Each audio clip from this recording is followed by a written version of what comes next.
Miraculous.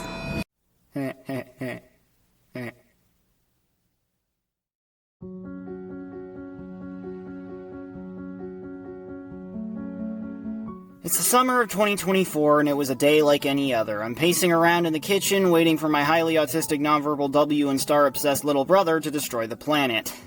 It was warm, it was the afternoon, and my mom was out. Probably shopping or something, I don't know, can't remember. But the point is, I was asked to watch him.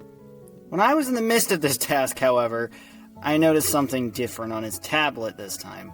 It wasn't Tangled or Frozen or even those distorted versions of the Warner Brothers pictures opening because of his secret plan to torture my mother. No. It was something else. A music video. A song. A song which went a little something like this.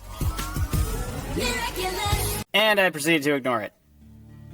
Nothing too out of the ordinary for him. He usually discovers random videos and things all the time, no biggie. Days later, though, he actually started watching the show it came from. And then days after, he kept watching it. And then more and more, I would see the show again and again and again until eventually, curiosity got the better of me. What even was this show? I hold the remote in my hands. I log into Disney Plus. I find the series, and after giving it considerable thought, I decided, hey, you know what would be funny? And months later, I found a new obsession. Miraculous Season 6 has started, which is good news for me because I just got into this mess. Unintentionally. I literally went up to my friends and parents and said, hey, I'm going to binge watch this kids show to see if I can comprehend its very not well thought out timeline and continuity for fun. That's it. Not to see good, but to see if I can get literally any form of entertainment out of this.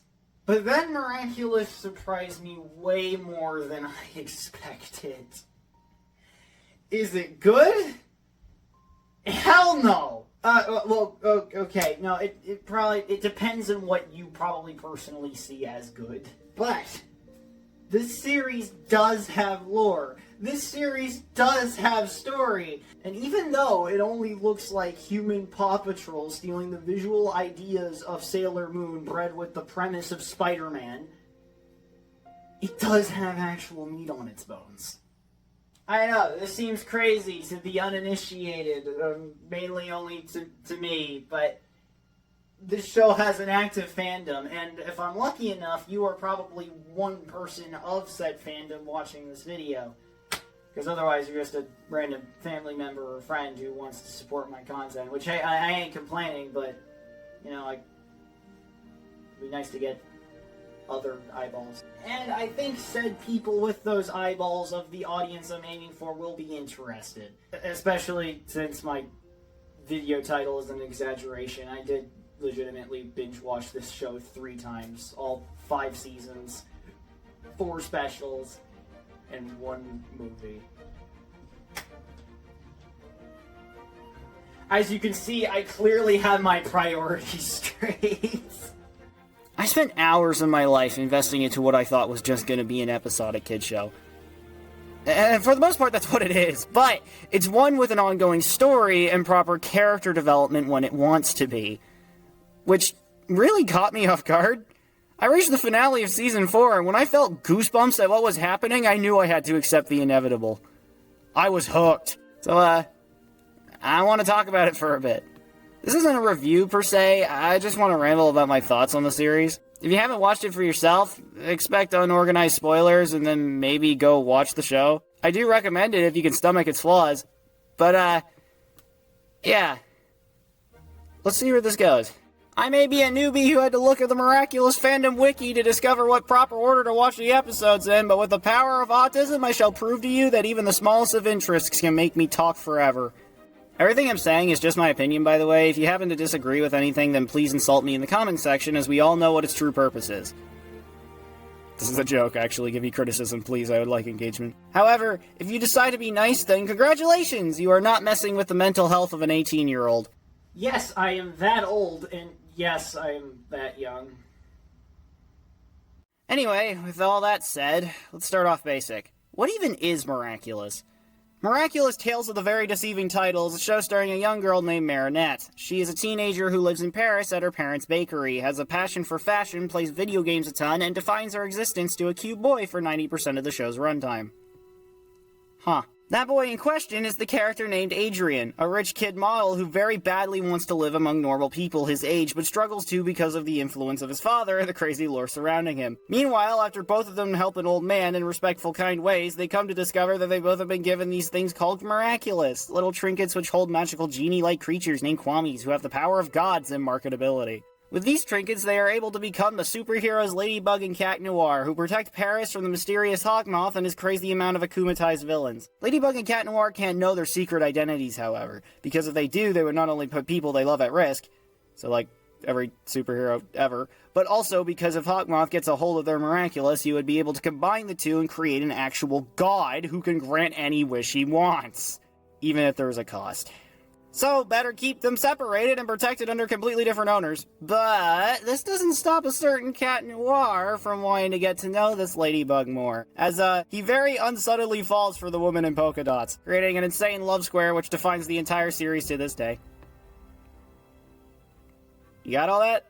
Yeah, the series has a lot of lore and a complicated premise, but its episodes are the exact opposite, with mainly being villains of the week stories, which follow the simple basic formula of teenage conflict, bad guy setup, evil monologue, bad guy becomes bad guy, superhero shenanigans, flirty banter, lucky charm, defeat of bad guy, miraculous ladybug, another evil monologue, and resolution of teenage conflicts sometimes.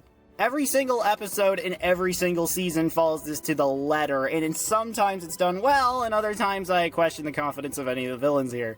Which, to be fair, when the highlight of your main antagonist is his funny monologues, I think it's hard to take him remotely seriously. I'm not kidding though, I fucking love Hawkmoth's monologues. This dude always has to make them on brand with the theme of the episode or villain, and it's hilarious. This guy puts more effort into them than his actual goals. On top of that, the creativity of the show's baddies is on a scale of what I'd call surprisingly interesting to Mr. Pigeon. Oh no, Ladybug! Lady Wi-Fi has come back for the 5th time and she has an ace up her sleeve! She has data! Clearly serious is not the aim of this cartoon. We also have teenage drama, and the more grounded and relatable side of the show, which then also isn't really serious.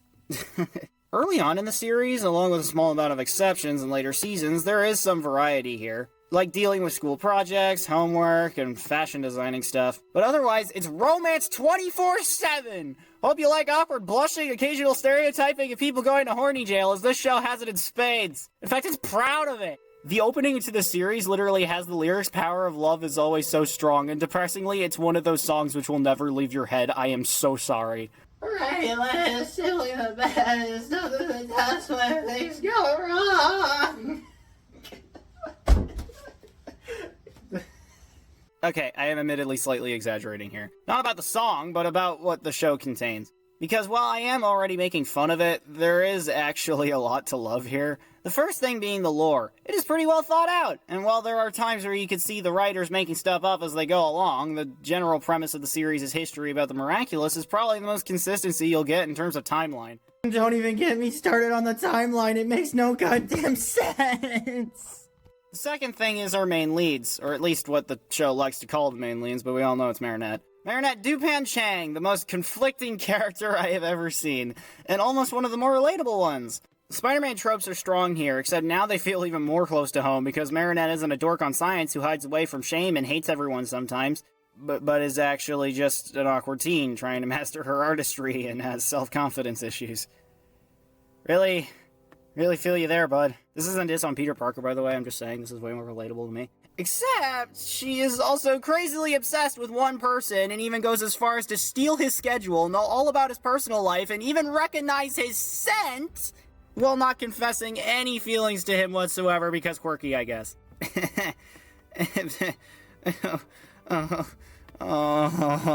can see what they were trying to do here. I really do. They are clearly exaggerating traits for the sake of comedy, and I think it's even referencing old anime tropes, but considering your target audience along with general morality, don't you think that maybe this was a step too far? I mean, come on, she even kisses what she assumes to be Adrian's statue, for God's sakes, like what the fuck? Rant aside, this is actually the only bad part about her.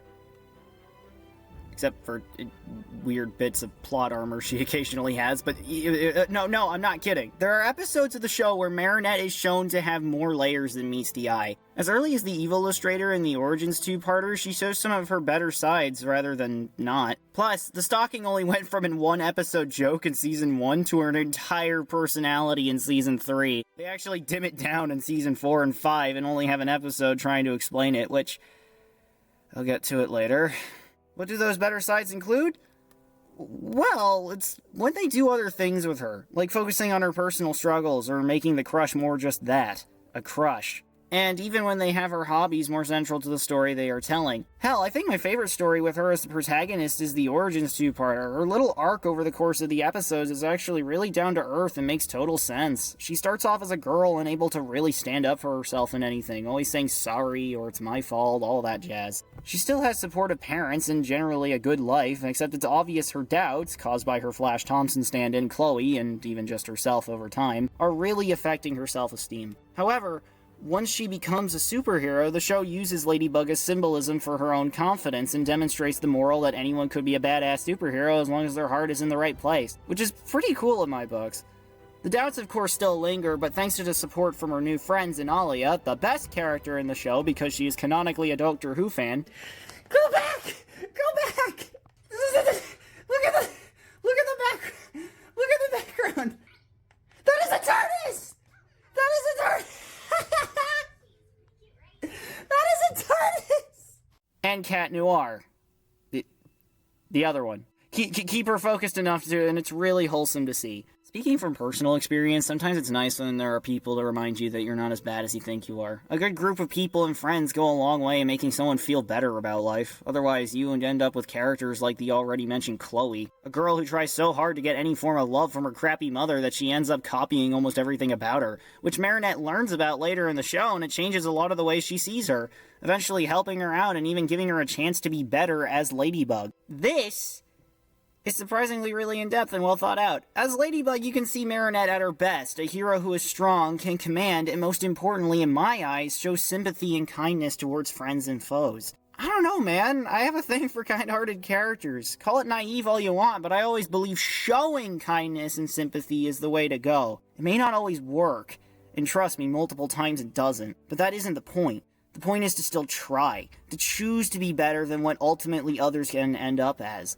This is my favorite thing about Marinette in the series, her capacity to always choose to be nice, or to even help others who really need it, even as herself. Having to keep up this Ladybug persona she's developed, though, it does stress her out multiple times due to this, until eventually she just breaks down entirely. And that does happen in the series more than once, used in pretty effective ways. Girl literally has a panic attack at the end of Season 4, and it's insane! But she always gets back up. Whether it's thanks to herself or the others around her, it's pretty inspiring when you think about it. Chloe sadly never ends up becoming better in the series. In fact, she actually gets worse, and while I have some execution issues with that, the actual message itself at least doesn't get contradicted.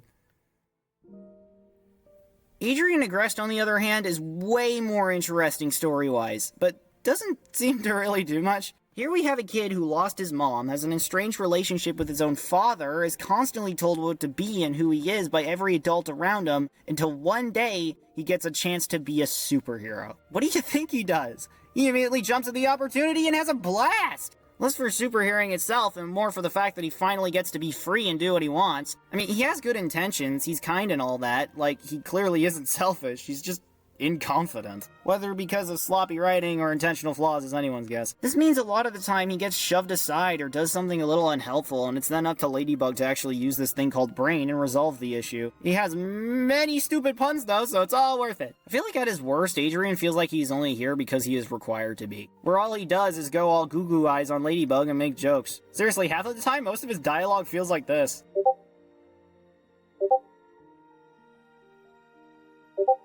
But when he is done well, he is practically the best character in the show. The conflict with his father is very engaging. The rich star model just wanting to live a normal-ass life is pretty interesting. His chemistry with Ladybug is cool, and most importantly, he has personal stakes. His father is the bad guy of the series, and by God, storytelling-wise, this could mean anything. Adrian unknowingly is fighting his own father, and so many conflicting feelings could come up. Considering Adrian is a character who desires freedom and control over his own life, he would obviously find going against his father more justified than ever because of this. But if Hawkmoth tells him that not only is he doing what he is doing for himself, but also for him, he might take a few steps back. Adrian's story of grief, while not entirely focused on, really works. This is a dude who misses his mother so much that he actually gets tempted by the same thing Hawkmoth does.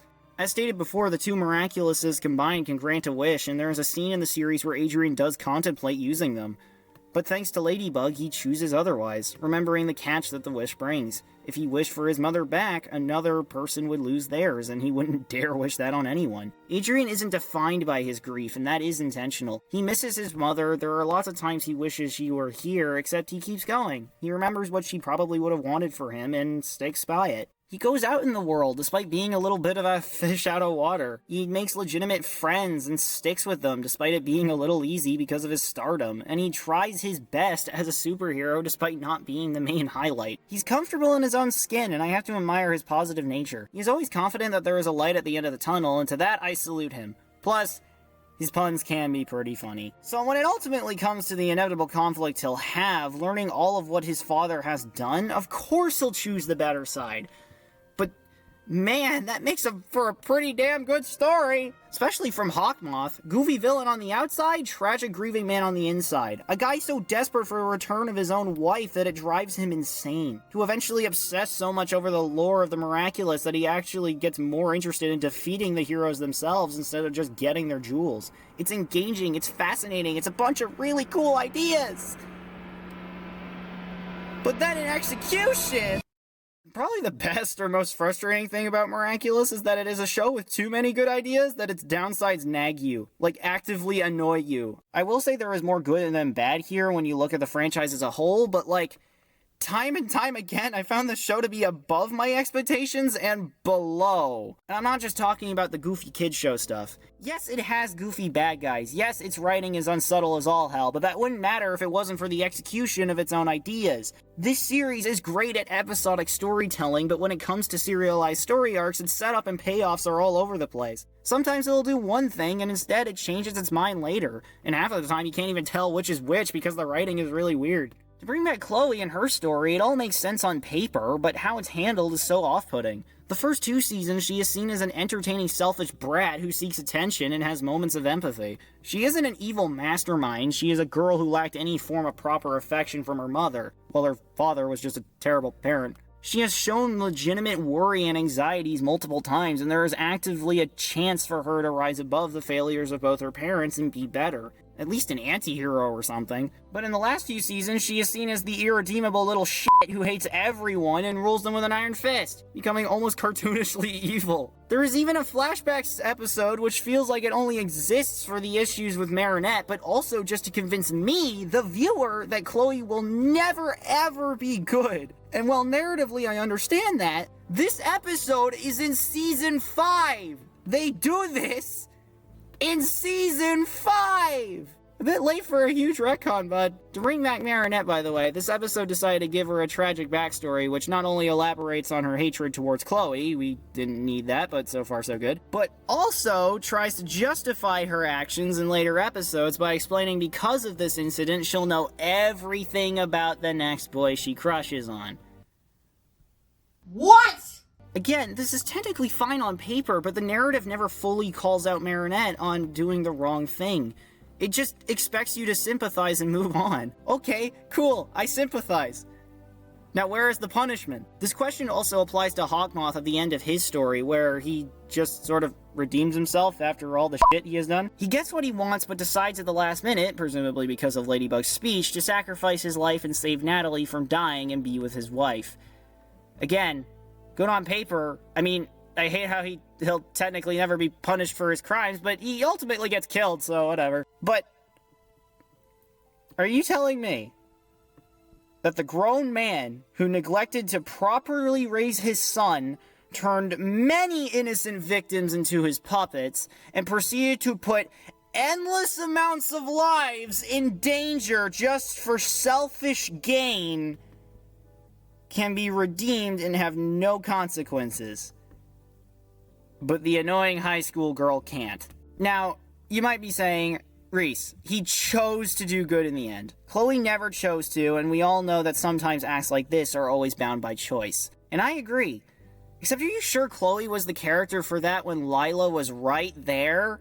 You know, the girl who is a sociopath and is actually evil to a point she became our new main villain? From the looks of things, I'd almost say that the narrative redemption arc only happens to characters who are men in the show. To a point, Chloe's father gets one, even though he abandons his responsibility as a parent, leaves Chloe with her awful mother, and goes out to make movies instead. Do you see my issue here? There are tons more examples like this as well. Like, Felix's redemption is pretty convincing, if you forget what he tries to do in Ladybug in his first episode. But I think you see my point. I think there is even narrative injustice too, because poor Adrian never even gets to confront his father. They give him an episode to himself as he fights his dad on his own in Season 5, and that's pretty cathartic, but then he is practically gone in the finale, leaving Marinette to learn all the lore. This does lead to a really cool special episode where Marinette deals with the fallout of the finale, but still, part of me feels kind of bummed. Poor Adrian got robbed. Elementary, my dear Bunnix. I understood that reference.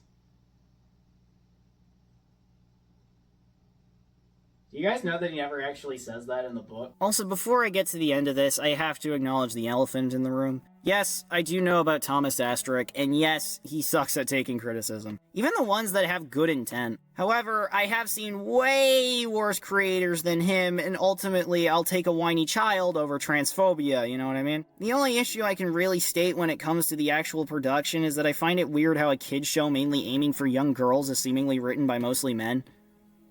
I mean, I'm not one to judge, considering I am very much a dude who likes this too, but I don't know. What's a weird taste in my mouth just thinking about it. I could go on about more specifics in this show, but I also want to finish this video on my personal deadline and maybe save some topics for future videos if I really want to exploit it. So for now, let's just talk about some last-minute personal highlights. I think the Lucky Charm is a really cool superpower. It encourages kids to problem solve, and writing-wise, you can do whatever the hell you want with it. I love endless creativity. This also technically makes Marinette canonically one of the more overpowered superheroes in fiction, so take that, sexism. I like Zoe. I think her replacing Chloe's superhero role was a bit much, but when they do give her stuff, I like it. There is one scene in particular which really hits hard for me now, and it's the one where she confesses her love for Marinette. And while I obviously won't go into too much detail, I have been in this exact situation from Marinette's perspective before, and seeing it presented so accurately was heartwarming. The show is surprisingly diverse with its character designs, and while I can't really comment on how well the cultures and stuff are done, I have seen worse attempts than this. Although it is weird seeing all the culturally diverse character villains have imagery super related to the cliches of them, while the French characters just have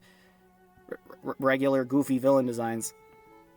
Luca and Kagami are surprisingly really cool characters, but it feels like after the romantic rivalry stuff is finished, they have absolutely no idea what else to do with them. Luca literally figures out the heroes' identities, and then he gets one episode talking about it and leaves. And Kagami gets a whole friendship with Marinette that gets forgotten about until the romance stuff comes back. Like, no, let me see them hang out. Be friends. You made a whole episode about them becoming friends. Let me see more. Same thing goes for Tiki and Plague. They're pretty interesting, and it's sad to see them not have much to do. Tiki starts off sassy, but fades into the background when more characters and stuff are introduced.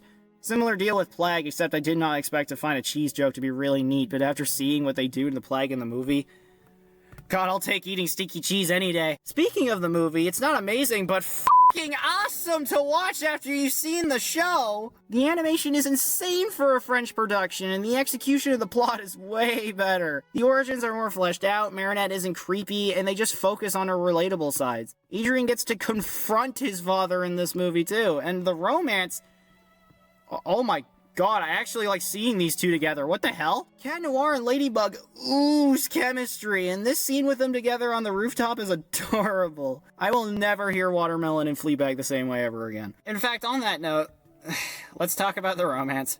I sort of accidentally skid past it when talking about other stuff, and from what I just implied, it seems like I don't like it. But in reality, I think the show made me enjoy it. For the most part, I don't tend to focus on love stories, but when they are done right, I don't mind. And this show certainly has fun with it. Ladybug and Cat Noir are probably my personal favorite, mainly because I find their dynamic funny. The cat who is super pathetically in love and the girl who just wants to resolve the plot. However, Adrian and Marinette have their moments, especially in Season 2 and 5. They come across as really good friends in some of the early episodes, and then eventually a really healthy and wholesome couple in the later. And I just like seeing some of the things they do together. Shout out to the Marinette and Cat Noir one as well. The weird tension between them, even though they have no interest in one another, is fascinating. The Ladybug and Adrian one is only noteworthy for this joke. Can I put on my clothes first? Sure, if you must. I mean... This is the most suggestive line in the whole series. There are other romances too, like Alia and Nino. I like Nino, he is chill, and a really funny supervillain. But the love square is the main focus and highlight, and yeah, obviously I gotta talk about it. It mostly stays the same throughout the show, which stings if you like plot progression. However, in the episode Determination up till Elation in Season 5, they decide to switch gears and have Ladybug interested in Cat Noir and Adrian interested in Marinette, and like... it's wrong. The whole universe felt off its axis, and when Marinette runs into Cat Noir in this period, it's like, man, I want a plot progression, but not like this! Go back! I said go back! There's a nice, healthy relationship message with this, though. So I guess it's all justifiable? Look, I ain't a shipping expert, but for the most part, you get what you want. Characters being cute and tension rising and yada yada, you know the drill. It does start to get really tiring at points, but I mean, there's usually something else to enjoy, like the superhero stuff, so I never feel too overwhelmed. In fact, I think the show probably introduced these feelings and things to many children out there, so it makes me wonder how many fanfics there are probably at- oh god. And I think that is me done. And that was just a taste of my thoughts on the series. Was it chaotic? Sure, but this series has so much to talk about that trying to compile it all up in one video is nearly impossible, at least to my skill level right now. I mean, this is all you're really getting for now. A long ramble slash review slash discussion? For all the show's faults, though, I can't bring myself to forget about all the stuff it does well. To a point, I stole Ladybug merch from my brother and even bought a doll with my own hard-earned money. She sits where she belongs, with Sonic, Doctor Who, and Spider-Man toys. No judging on gender and stuff here. I wear the Clementine hat from the Walking Dead games every day, for the love of God. A cool character is a cool character. I suppose the main thing is just how surprising I found all this was. I got into the series just like that. And I guess that really shows the power that good ideas really have. A whole franchise was born to a point that it became one of the most successful brands that I think France actually has worldwide distribution-wise. And it kind of sucks seeing that a lot of YouTube videos out there seem to just hate it. I know the fans exist, and honestly a lot of the hate is justified. I don't know though. Positivity's a powerful thing. And I think this show's heart is in the right place.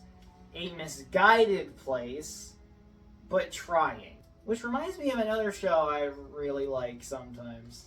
Of course, I could be reading way too much into it, and honestly, it's been an ongoing trend recently, so, who knows? Let me have my fun. This is my new peak fiction. I finally have peak cinema!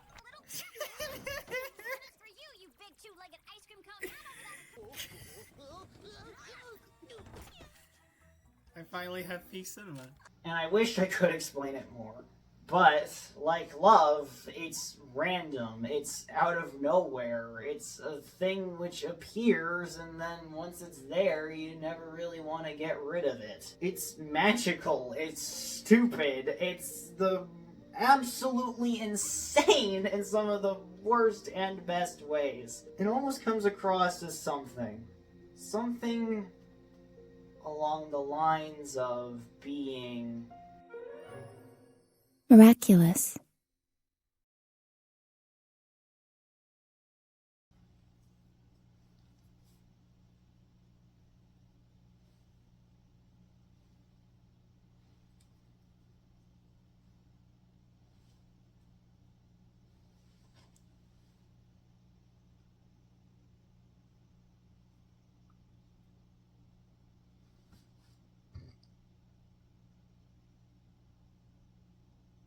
You're still here?